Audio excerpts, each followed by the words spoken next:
Why is strength important as we age? I don't want it to sound so bleak, but we are fighting an inevitable battle. You can read any book you want, but then all of a sudden you wake up, you're 51 years old, and you gotta go like this because you can't. Like, what happened to my eyes?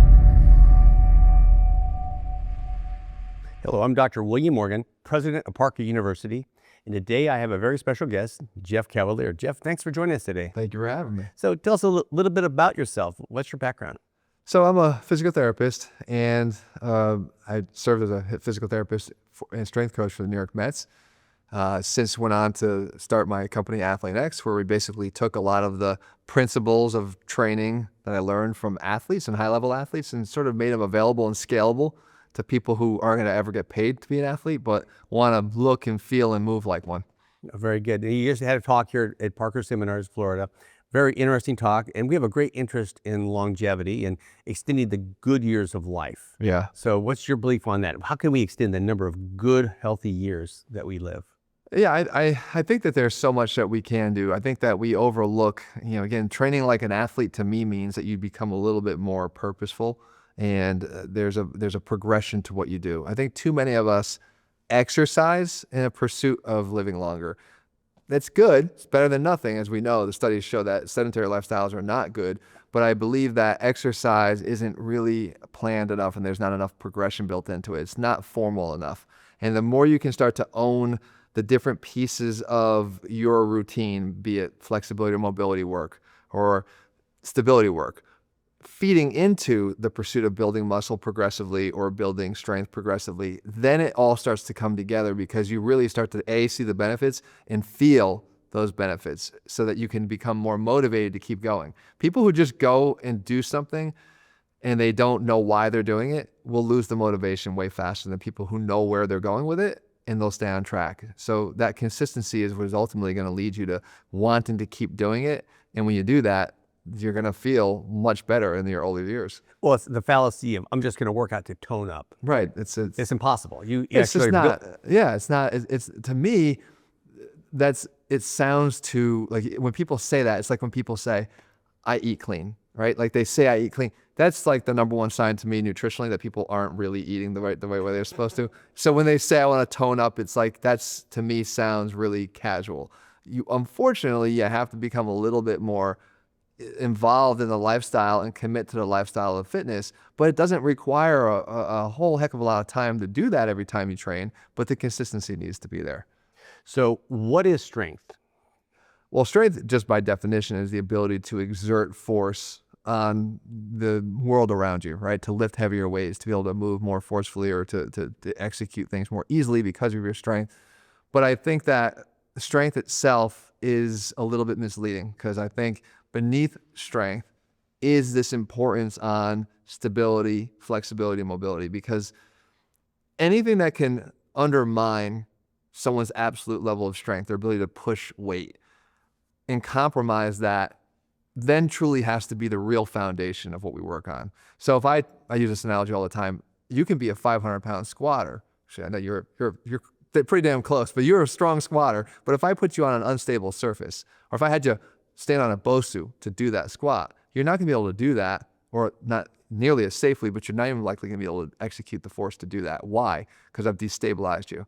So stability really is paramount to all of the strength that we're trying to develop. So just trying to pursue strength in lieu of trying to remain stable can lead to breakdowns down the road that ultimately will take away from the longevity. It's why is strength important as we age? Because we're gonna lose it. We are fighting an inevitable battle. I don't want it to sound so bleak, but the stats will tell you that in our 30s and 40s, we're losing 3 to 5% strength every decade. It starts to accelerate in the 50s, 60s, and 70s. Part of that I actually think is related to people's physiology, that I think that we do start to see these changes the same way that you could read any book you want, but then all of a sudden you wake up, you're 51 years old and you gotta go like this because you can't, like, what happened to my eyes, So I think physiologically things start to change, but I also think that people stop caring as much because they figure it's too late to do anything about it. So those accelerations that you see, that accelerated loss of 6 to 9% once you reach your 50s in that decade and 60s, it might be a little bit to do with physiology, but also because people are not trying to maximize that strength. I have people I've kept in touch with my whole life, and as I approach my 70s, I see a lot of them almost looking at it as an excuse not to pursue high levels of fitness. Yeah, right. Well, I mean, I can kick back. my grandfather was a perfect example. I love my grandfather to death. He actually moved in with us when my parents were divorced, and he helped to raise me. He was one of those guys that was like always saying the end is near. You know, the end is near. He passed away at 73, and when I look back now, I feel like he was like 85 because he always made himself seem older than he was. Meanwhile, I hope when I'm 73, I look at guys that attended this conference who are way outperforming what they could or ever thought they would be able to do in their 60s, 70s, even 80s. Like, I'm not aspiring to be my grandfather when I get older in that way. But people have a tendency to just say, they want to use the age, I think, sometimes as a way to just get away from having to do the work. Yeah. I'm looking at my maxes as my max is like, well, not my max for now 67, my max for, right. Life. And it's like, yeah, I'm training, but I'm still trying to get back to that. So you talked a little bit about fall risk and the fatality rate for people over 60. I mean, as you know this, if someone's in their 60s, falls and breaks their hip, it's a worse diagnosis than if they have a diagnosis of cancer. But you had some interesting statistics about how many people are dying from falls. Yeah, well, so now currently it's one person every 20 seconds in the United States dies from a fall. And the anticipation is that by 2030, that'll be 7 people per minute. Right, so right now we're on a pace for, let's say that if you extrapolate that out, 3 people a minute, it's going to double by 2030. Why? Why is that? I think it's a lot of factors, actually. I do think that we live longer. That's a good thing. So we're probably getting more statistics from people who are living longer and are incurring more falls. But I think the reality is that we're missing certain elements in our training. I think that could probably help us to overcome that. I talk a lot about balance training. People don't train balance. Like they just don't. But like, I know athletes, high level athletes that train balance. And I don't like to say if it's good enough for them, it's good enough for us. But I think sometimes that's the case. Like, if they're taking their time to work on balance when they're at the highest level of performance, what is it that they know that we don't, right? Like, we don't have to perform at that level, but could we not benefit from it? And I think when we talk about the risk of falls, yeah, I think we can diminish some of that risk of falling if we actually trained our ability to remain stable, strong, and with good balance. And balance gets some of these other non-intrinsic muscles. Like you talked about doing squats or deadlifts. And I've often said, you never squat your way down a football field. Right. It's one leg at a time. Yeah. That's why at Parker Fit, we have single leg presses. So we're shifting it back and forth. We're doing the single leg lifting like you were. Single leg lifting is critical, right? I from day one, whenever I think I put my first Athlete Next video up there, we talked about the importance of including some element of single leg training. Like, there's an ethos around Athlete Next training. One portion of that would be include single leg activity. I'm not saying to replace everything, but to make sure that you include it. You mentioned why people don't do those things with 2 legs. I don't think we're wired that way. I think when you look at the most explosive, strength requiring activities, people do them with 1 leg. Long jumpers jump off of 1 leg. Basketball players most often jump off of 1 leg to dunk the ball. Pitchers, of course, don't just throw the ball like this. They use 1 arm and they generate the torque. Our bodies are wired more efficiently to be able to operate in one side at a time. There is something called the bilateral deficit that we actually prove to be. There's less strength when trying to produce force bilaterally than there is if you took each side individually and then added them together. So again, more evidence as to the hard wiring of how we're supposed to be. So when you put that into leg training, you have the opportunity to perform heavier exercises with lighter loads, because when you factor in this bilateral deficit, you can do more on each leg individually. Added together equates to heavier loads that you could handle or would have trained with a bilateral squat. You could take away some of that load. But more importantly, or as an added benefit, when you train on 1 leg, you also introduce now that frontal plane, right? Because all the exercises you talked about are sagittal plane exercises, squats and deadlifts and RDLs. But there's not a lot of challenge this way. And we are 3-dimensional people, right? We have to train in all dimensions. When you go do single leg training, now you have to control the hip. And ultimately, anybody that comes into a clinic with a knee issue, the knee is usually never the problem, right? It's a consequential joint that sits between the ankle and the hip, and it's just getting torqued and bent all over, likely because you don't have either ankle control through balance, lack of balance, or because you don't have hip control because you don't have enough strength in the frontal plane. So the single leg training isn't just training you more athletically, but it's allowing you to actually train in more important dimensions that actually stabilize the whole. It gets everything. It gets the core, all the muscles of the core. And which you said there's a misnomer of people thinking this, your rectus abdominis is the core when it's inclusive of everything in there. Right, from your hips up to your chest. So Dan John, I know you're familiar with him, is really a big advocate of carrying heavy things and walking, or dragging things. What do you think about that? I think it's good. I like it because I think, first of all, you're taking away like the axial loading that would happen if you're putting it on your back. But I mean, it's funny because when you look at people who are heavy, oftentimes they have really well-developed calves, giant calves. Why is that? Because they're carrying around all that extra weight, right? So the benefits of being able to carry those loads makes your body adapt, because it's sort of these long distance, long duration type things that cumulatively can provide enough of a stimulus to make you grow. We always say that like there's a continuum here. Like if you lift really light loads, then the duration that has to be applied for is going to be really long in order to provide that stimulus. If you lift really heavy loads, then the duration that stimulus has to be applied for to cause a change is going to be really short. The rucking kind of falls in the middle somewhere, where you have tolerable loads, but for longer periods of time, and it allows you to build muscle as a response to that, but in this sort of non-compressive way, and also really good for conditioning, because just as it would be if you were carrying around a lot of excess weight, it's a lot more demanding on your heart, cardiovascular system. So the rucking kind of hits the benefits of both cardiac conditioning and some of these additional strength building and muscle building. So we talked a little bit about grip strength and longevity. The grip strength is a indicator of someone who's going to be able to live longer. But in our conversations, we talk about, well, is it a biomarker for global strength, or is there something specific about that grip where they're falling and then grab themselves and catch themselves?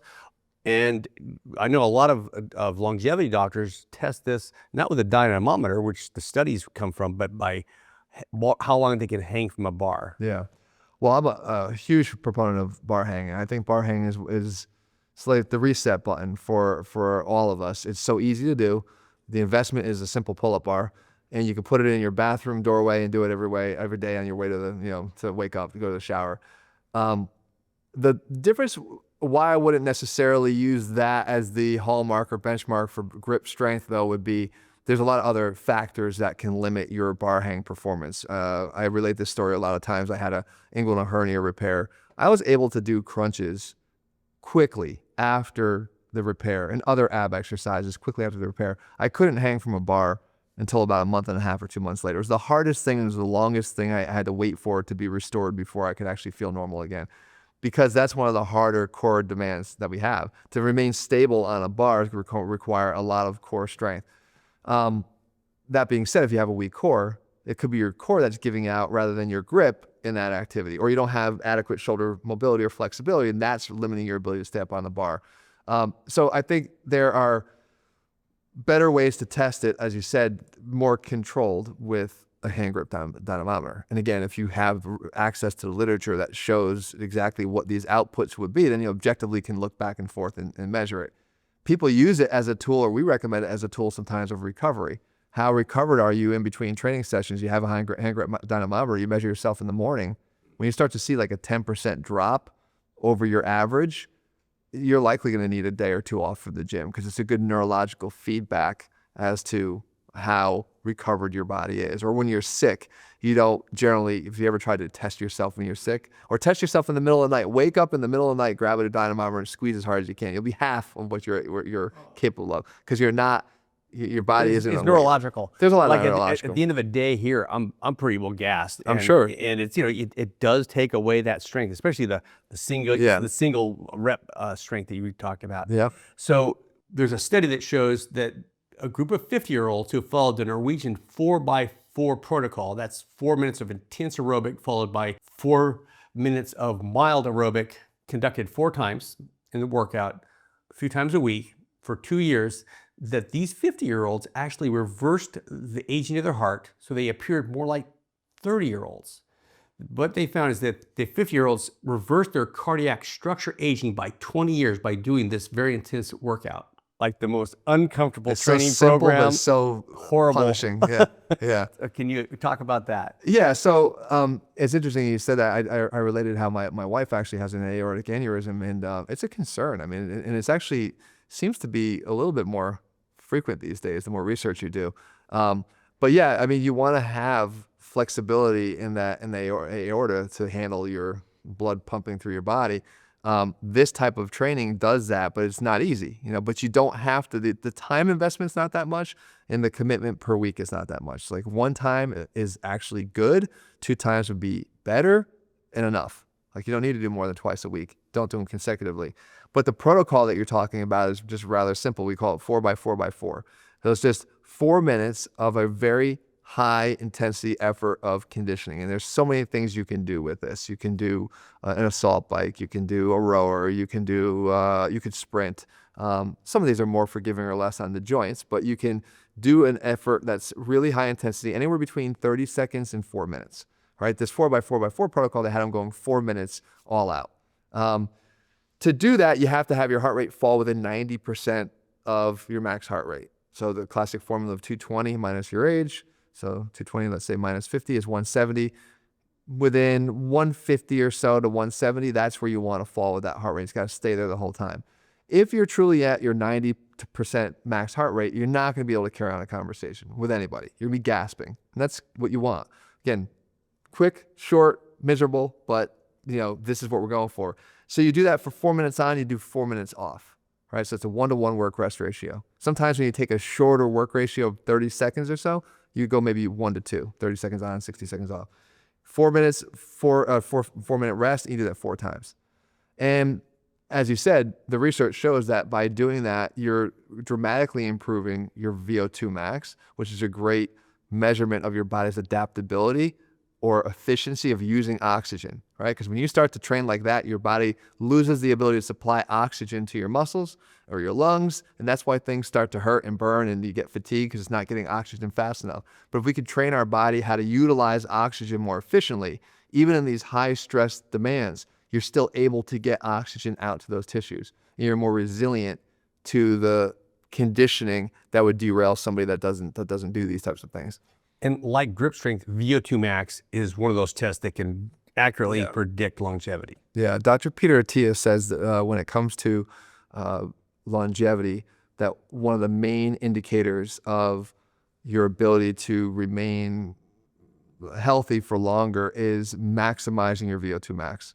And I think he said if you're in the top 2.5% of your VO2 max, then you would have a 5x decrease in your all-cause mortality, which is actually greater than stopping smoking, stopping drinking, right? So people focus on those. Those are really good things to focus on.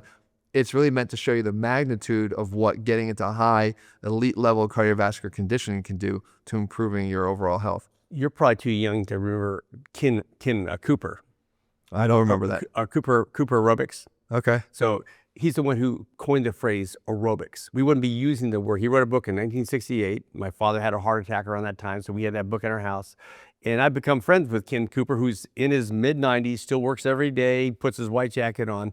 And he has found that if you take somebody from poor health, aerobic health, to fair, is the greatest benefit for longevity, adding years to your life from fair to good. This is not even moving from poor to excellent, but very little effort needs to go here to give you 3 more years of life. So their goal is, of course, they've been researching this since 1968. They're the most expansive cardiac rehab type of facility you can imagine. It's in Dallas, Texas. And they have found just what you and I would believe is going after becoming a lifelong athlete is going to give you vigorously good health. Oh, yeah. I mean, look, anything can happen to anybody, but we know that putting in those deposits, whether they be in the form of cardio conditioning or strength training or attempts to build muscle, like all of those things, those deposits are magnified in terms of what it does for your quality of life. So no matter how long you ultimately live, It's the magnitude and the exponential magnitude that happens when you make those consistent deposits in all those different realms that really increases someone's quality of life. But I do believe that it leads to absolute increases in years too. What advice would you give to somebody who wanted to extend the number of good, healthy years? Start, right? Because you can't, they say it's the start that stops most people, right? And they're afraid of starting, or they think it's too late. And it couldn't be further from the truth. Exactly what you just said is a great way to wrap up. Like that study when it comes to cardiovascular conditioning is just one example. Like anybody that starts now to increase their strength beyond where they are right now is doing themselves a benefit. Anybody that tries to build more muscle, matter of fact, if they haven't done it their whole life, they might actually get the good experience of the newbie gains and that, you know, the gains that others wouldn't see at that stage because they're just starting out. All of those things are going to be protective of their longevity and again, improve their quality of life. Living a week-long life is not as pleasant or rewarding as being able to lead a life that is fortified by these little deposits that people make. And again, I think a lot of people steer away from starting because they think it's too late. It's never too late. Now, I will say starting earlier and younger and making it a lifestyle is really, really important. So if you can get yourself bit by the bug in your 20s, the likely you and I are in that boat there. It will stick with you for the rest of your life. It becomes a passion of yours because it becomes almost second nature. The earlier it can happen, the more likely that's going to happen. But starting at any age is a good idea. Well, thanks for joining us today. You've been listening to Jeff Cavaliere, and this is Parker University.